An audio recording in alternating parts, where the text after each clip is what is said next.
You ever get that feeling, like the world you think you know isn't quite solid, like there's something hidden just underneath? Oh yeah, that sense that if you just peeled back one layer, everything would look completely different. Exactly.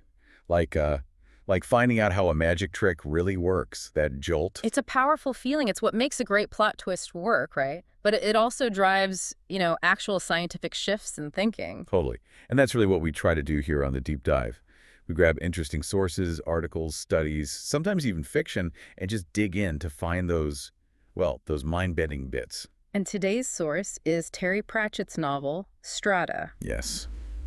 Which, I mean, even calling it fiction feels like underselling it sometimes. Well, Pratchett especially packed so much into his stories, really sharp observations about us, about reality, hidden in plain sight. Oh, absolutely. And if you haven't bumped into his stuff before, he's famous for the Discworld.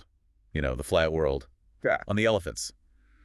On the giant space turtle. It's an iconic image. Right. The first time I heard that, I was just like, wait, hold on. What? It's just so gloriously strange. Mm. There's got to be something clever going on underneath. And there usually is. Even the most fantastical setup like that can be a lens to look at, well, fundamental things, human nature, society, what we think is real. It's like a funhouse mirror, kind of. Yeah. Distorted, but it shows you things you might miss otherwise. Okay, so Strata, let's dive in. We meet this character, Kin Arad. She works for a company, right? And they don't just, like, terraform planets. No, they build them from scratch, whole worlds. I mean, forget assembling IKEA furniture. This is cosmic construction. The level of control is just staggering, isn't it? They're not adapting things, they're designing everything, which, makes you wonder about the beings living there. What's their reality like? And the little details are brilliant. They've got this strata machine. It lays down geology like beaches, complete with perfect seashells. Perfect seashells, yeah. That little detail just flags it immediately, doesn't it? This isn't erosion, this is manufacturing. Uh-huh. It's deliberate. Intentional. And then there's that anecdote about the employee, the one who hid a fossil dinosaur in the bedrock of a new world. Oh, yeah. And the company gets worried because, what will future colonists think? Exactly. Shows they're not just building land, they're crafting a history, Yeah. a believable narrative for these places. Right. No awkward questions from the settlers later on. So then there's their economy. Forget cash. They use days. Actual days of lifespan. Yeah. Your currency literally buys you more time to live. Can you imagine? It's a fascinating concept. It really throws into relief how something fundamental like time itself could become, well, the ultimate commodity. Basis for status, control, everything. Seriously. Okay, so things are humming along, and then this mystery guy turns up, Jago J-Lo. Right, J-Lo. And he's odd. Very odd. He knows about Kin's book, apparently the first book printed in, 400 years, which is weird in itself. That detail alone suggests something's unusual about their society's relationship with information or history. And he claims he's a pilot, a terminus pilot, who went on a one-way mission and, well, didn't come back. Yeah. Or says he did. Yeah, instant suspicion. Where's he really from? What does he actually know? He feels like a crack in the reality Kin understands. And speaking of things we don't get, the spindles. Ah, the spindles. Truly alien. Super strange beings, right? Tall, incredibly light, no stomach. Their body is their brain. Something like that. Highly intelligent, very different biology. And they all died out. Why? Because of injured pride. After finding something nasty in some planet's crust, what even is that? It's profound, though. Suggests even a super advanced race can be undone if their core beliefs, their sense of self, get shattered. Whatever they found must have fundamentally broken their understanding of, well, everything. Their history, maybe. And this is where it starts to connect, maybe. Yeah. We find out one of these spindle worlds was flat. Ding, ding, ding. Yeah. Given Pratchett's later work, that detail really jumps out. A flat world linked to this ancient, mysterious race. Makes you sit up, right? So Kin decides to investigate. She teams up with Marco Farfarer, who's a 7-foot-tall, 4-armed alien called a Kung. As you do. Ah! And they go to this flat world, also called Kung, and the place is just bizarre. Oh, so. Just rains. Yeah. Constantly. No mountains, just rain. It feels unfinished or maybe broken. Again, that points towards artificiality, doesn't it? Not a naturally evolved climate or geology, like someone set the weather to drizzle and forgot the off switch. Totally. And there they meet Silver. She's a Shand, native to this flat world. And through her, we see these huge cultural differences, right? How she interacts with Kin, the human, and Marco, the Kun. Yeah, it really hammers home how different perspectives can be, even when you're literally standing on the same weird flat ground. What's normal for one is just alien to another. The classic Pratchett theme, really. Perspective is everything. But then comes the real kicker, the wait what moment. They find Earth. On the flat disk. Yes. Recognizable continents, Africa, Europe, but flat. And at the edge, just this colossal waterfall pouring off into space. Wow. Okay, so that's it then. Proof positive. That's when you know for sure. This isn't natural variation. It's built. Deliberately constructed. Earth flattened out. The waterfall off the edge is just such a perfect, impossible image.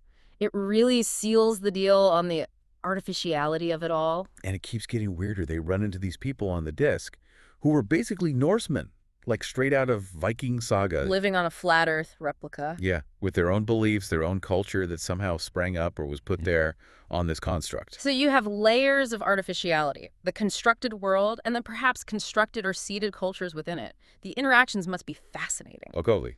Culture clash doesn't even begin to cover it. Then down in this pit, there's this thing they call God.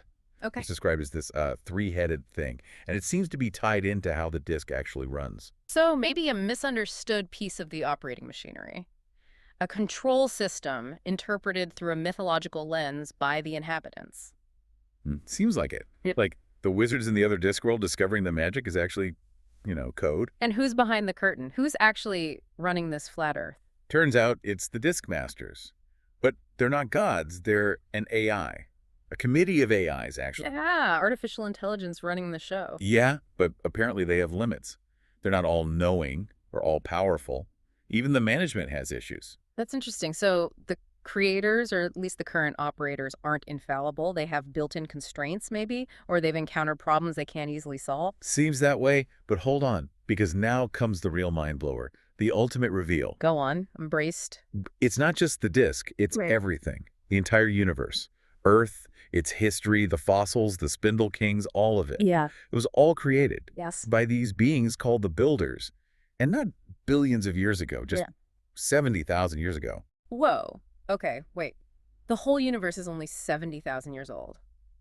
And manufactured. According to Strata, yeah. Yeah. Our whole understanding of cosmology, evolution, deep time, just an elaborate stage setting, planted history. That changes everything. That's not just a twist. That's pulling the rug out from under reality itself. The fossils we date, the geological layers, all part of the build. Apparently so. Mind.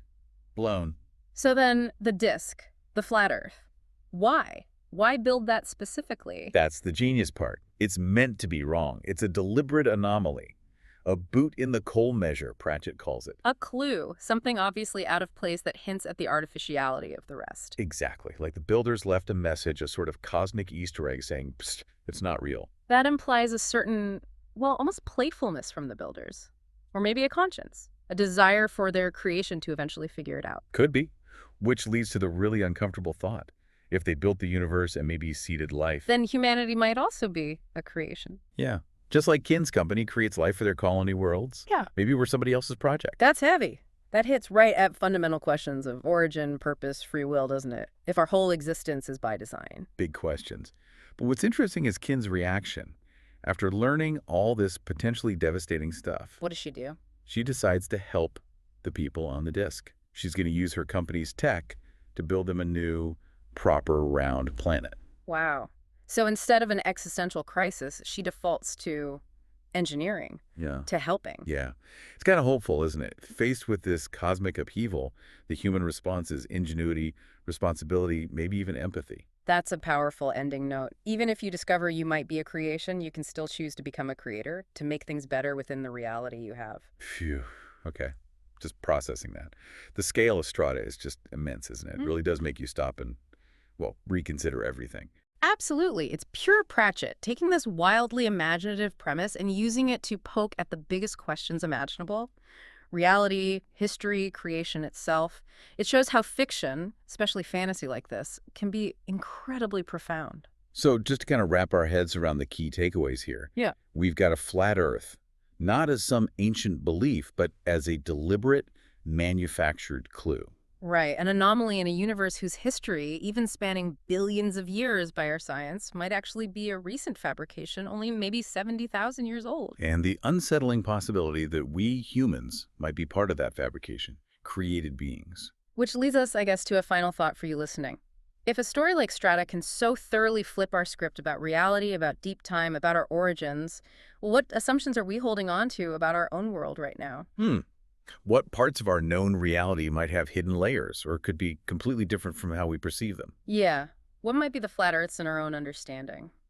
It's definitely something to mull over. The nature of truth, maybe, and where we fit in. Great thought to end on. Thanks for joining us for this deep dive into Strata. Always a pleasure. Until next time, keep digging, keep questioning.